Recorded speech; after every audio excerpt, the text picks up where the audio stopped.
Another Mr. Ballin video, you feel me? I said I was gonna wait to drop it, bro. I ain't gonna lie. Y'all finna get both of these the same day. So y'all won't have no video for me till next weekend. I ain't gonna lie. Let's go ahead and get into it. We got two Mr. Ballin videos in one day. Make sure y'all go look at the other video. That was a 40-minute crazy video. That video was mind blowing. I ain't gonna lie to you. I'm still kind of mad about it too. Let's go ahead and get into this video though. It just came out 3 hours ago. So let's go ahead and get into it.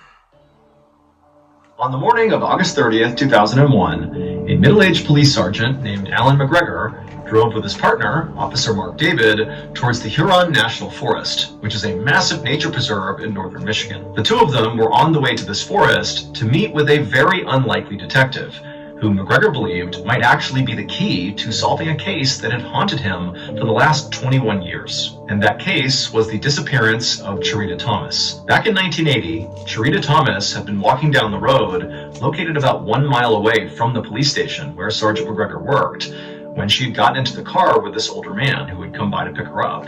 And after getting in this car, she was never seen again. Based on various tips and clues, police were nearly certain that that older man who had picked Cherita up was a guy named Jimmy Nelson.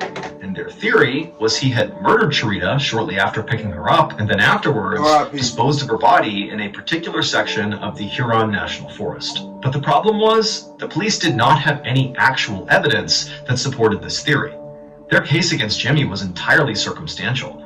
In fact, they didn't even know if Cherita had really been murdered, because for the last 20 plus years, they had searched that particular section of the Huron National Forest, they'd gotten the FBI involved, they had chased down every lead, yet still, they had not found Cherita's body.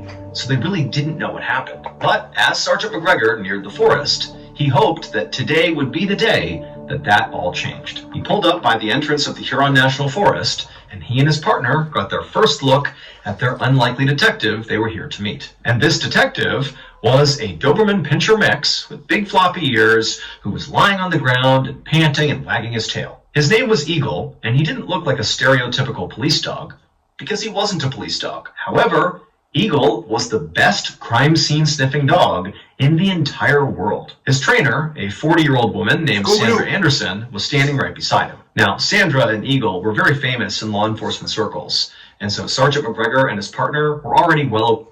That's a Scooby-Doo dog. You know Scooby-Doo a Doberman, right? If I ain't tripping.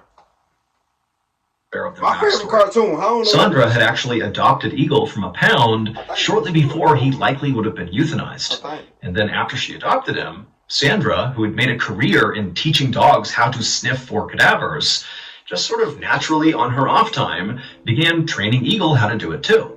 And amazingly, Eagle really took to it, better than police dogs did. Now, any good police cadaver dog could sniff out hidden objects and track a scent for miles, and Eagle could definitely do that. But also, Eagle could do things that the police cadaver dogs simply could not. Like he could smell blood that had been cleaned with bleach and also painted over. I mean, that's like a superpower. No dog could do that, but Eagle could. One forensic anthropologist who had come in contact with Eagle and seen what he could do firsthand said that, if a great cadaver dog was rated a 10 out of 10, well, Eagle was like a 20 out of 10. He was far and away the best of the best. And so, Sergeant McGregor believed that if Cherita's body really was in that section of the Huron National Forest, well, Eagle would be able to find it. Sergeant McGregor was excited to see Eagle in action. But after he and his partner parked, they walked over and spent a minute, petting Eagle because Sandra said it was fine, and they gave him some pets, and Eagle really liked it, and he sort of rubbed up against them. But then at some point, Eagle just kind of stopped and looked towards the entrance of the National Forest, like he was ready to go. At which point, Sandra said, okay. I ain't gonna lie, I need a dog like that. I did want a cane corso and all that, but looks like I'm gonna have to give me one of them dogs too. He's ready to work. So, Sergeant McGregor and his partner followed behind Sandra and Eagle as they led the way into the forest towards the section where they had been told to search. And then once they reached that section, McGregor and his partner kind of stayed back on the fringes and just watched Eagle work. And it was incredible. Now, McGregor and his partner had seen police dogs work before, so they were familiar with basically the pace at which these dogs would find something, which often, it would take some time. But basically, as soon as they got to this clearing, They're watching Eagle, and he's sort of walking around, sniffing, looking for something. But then suddenly he stopped, turned, and made a beeline towards this tree. And when he got there, he began pawing at the ground like he had found something. Sandra, his trainer, kneeled down next to him to see what Eagle had found, and she saw as he continued to dig that there was something in the ground. And so she called out to McGregor and his partner, and they came rushing over, and sure enough, Eagle had found a human bone fragment. To be clear, this dog only finds human bones, and so it's not like it would be able to find a chicken bone and think it was a human bone. Basically, if it found a bone, it's a human bone. McGregor and his partner were totally shocked here. I mean, they had really high hopes for the search, but to already be finding human remains in this particular section of the forest was revelatory. I mean, not only was it a big deal to find human remains here, but these could be Chiritas. This could be the key to unlocking this 2 decades old case. But Sandra, Eagle's trainer, did not seem shocked at all. This was pretty much par for the course. She smiled at the 2 investigators and kind of shrugged, like, yep, this is what he does. She gave him a treat, and then Eagle got up and just continued searching the area. I ain't gonna lie to. Thank you to my sponsor, Killer. Ready on Depp and Dennis Quaid bone fragment, and then just kind of continued to let been dropping videos on the ass. And over the course of that day, Eagle just kept on finding more. Hold on, he keep finding more shit. But Mr. Nightmare, not Mr. Ballin, Mr. Nightmare. If y'all don't know, I react to him too. He got a lot of videos been coming out too out the ass, so we gotta react to him too ASAP. There's a lot of people we gotta react to.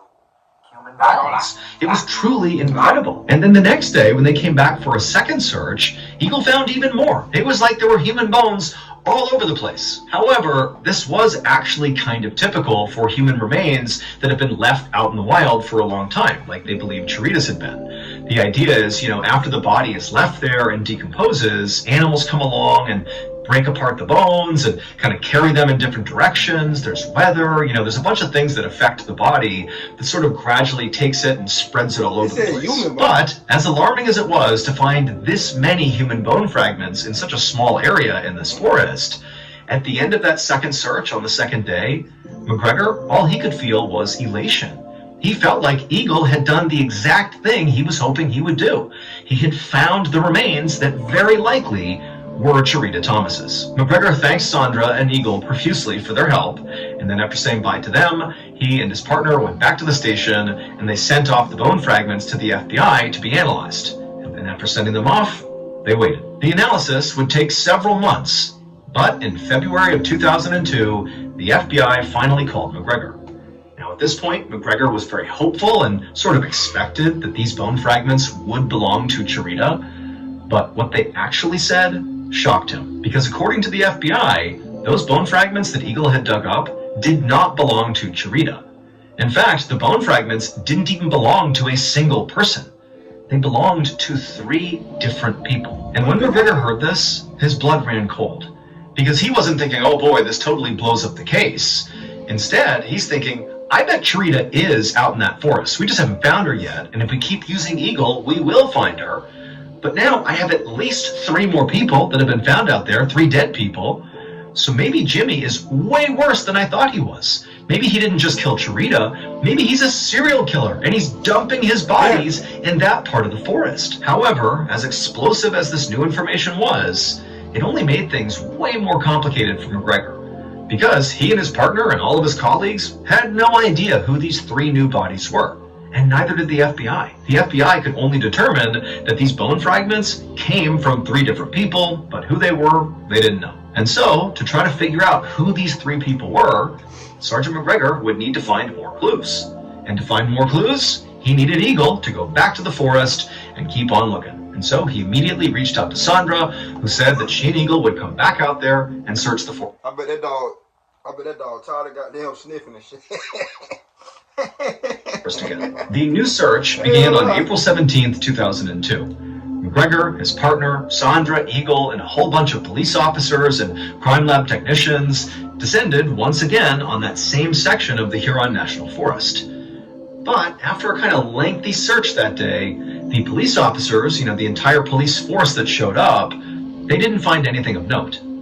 But Eagle, he did. At some point, Eagle had sniffed out a human knuckle bone in a dried out stream bed. When this discovery was made, Officer McGregor was elated because it was like, once again, we are finding evidence that's going to help him break this case he has been trying to crack for 20 years, which now might actually be way bigger than he thought it was. It might not just be the murder of Cherita. This might be the hunting grounds or the dumping grounds of a serial killer who killed Cherita Thomas. And he, McGregor, was going to be the one who solved it. He just knew it. But when McGregor turned back around to continue searching in the area that he was looking, he suddenly heard this commotion coming from behind him, sort of in the same direction where that human knuckle bone had been found. And he turns around and he sees what looks to be some sort of physical altercation happening amongst two people. He can't really tell who it is, but there's screaming happening. It's total chaos.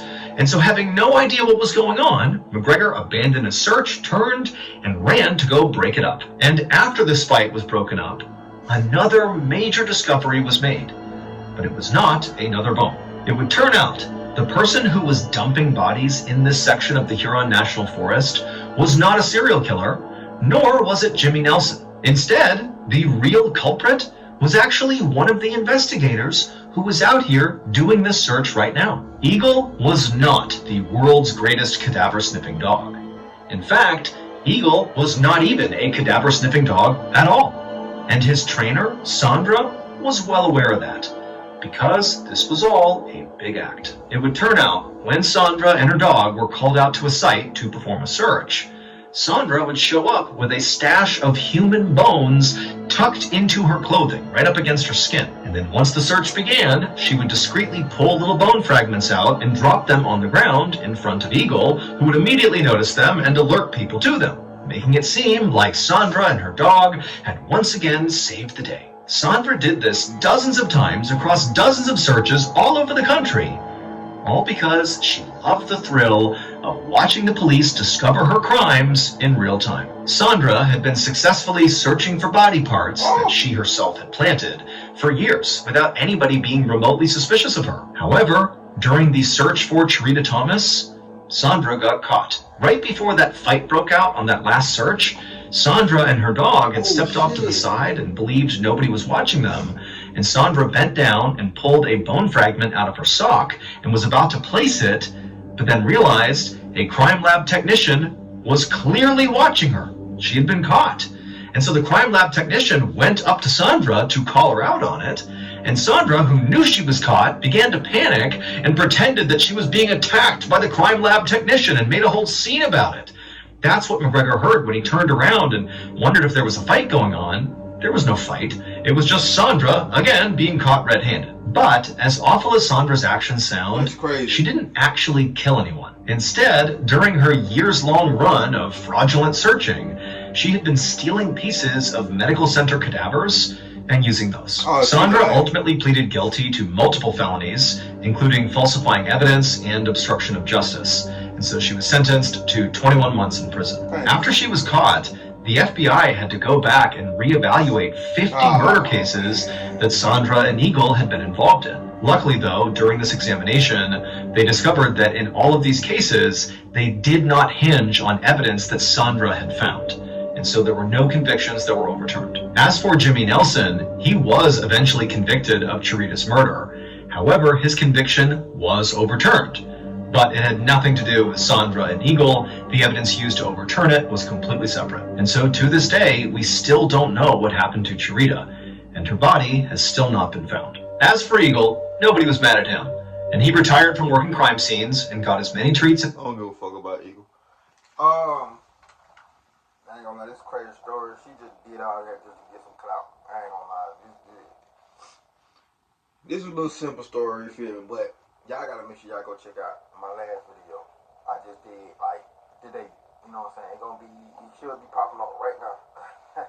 Or whatever, it should be popping up right now. Make sure y'all give me your thumbs up, like, share, subscribe. See you when I see y'all. Let's ride, nigga. Make sure y'all subscribe to my second channel because I'm posting over there Monday and Tuesday. I ain't posting on this channel the entire week.